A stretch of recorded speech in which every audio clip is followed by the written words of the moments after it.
Now moving on to where we are with the more modern fibre optic cables.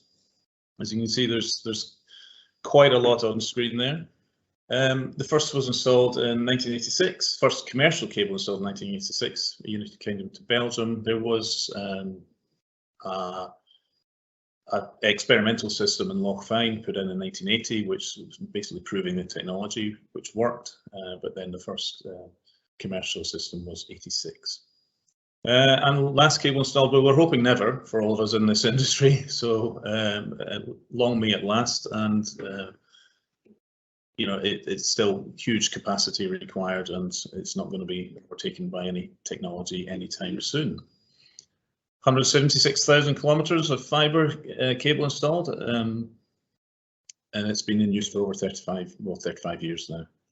And a really interesting fact that quite surprised us actually was the number of crossings on these cables. There are around 18,000 worldwide.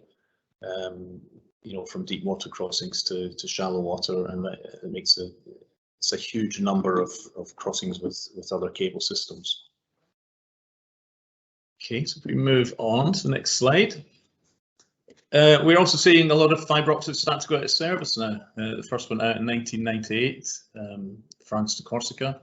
There's 210,000 kilometres currently of fibre optic cable gone out to date. Most of that still on the seabed, although we are seeing a number of companies doing recovery work for recycling the cable or reusing the cable, which is always good for particularly planning new systems where we can utilise the route that they used to take. And there's probably another 100,000 or so going to go out of service in the next few years.